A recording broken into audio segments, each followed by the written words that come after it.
Oh. Ayan o. Uliman, 60k each. Foundation cock. Grabe, ang lalaki. Ayan o.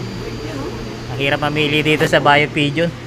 Sobrang daming ibon. Ayan o. Pero ang the best talaga dyan kung pipili ka is yung napupusuan mo. Ano, magandang ano dyan, tropa. Ito kasi nagpanalo eh. Ang papayo ko lang sa gustong mga hanap ng magandang ibon is yung ano yung gusto mong bloodline na sumunod. Ayun o. Kasi marami talagang bloodline, napakarami. Dami kasi. Yan. Pili lang kayo ng napupusuan yung bloodline tapos yun yung kalapit saka ano, ipawan yan. Hindi lang sa ngayon, siguro sa mga darating na mga next season, huwag ka lang susuko. Gulong pero di susuko. Huwag sa mag-asawa mong gumulong kayo no. Ayan, ayan, tropa natin. Siya yung nakapag superset na ID ng dito sa Bayo Pigeon. Roy Horizon. Tayo si Idol Anyo Charles. Shoutout no. Soon si pare niya magsusuperset dito. Ayan. Shoutout pare. Kaya niya eh. Meron kami niyan, kaso kulay black. Kulay black. Pure black talaga siya, no?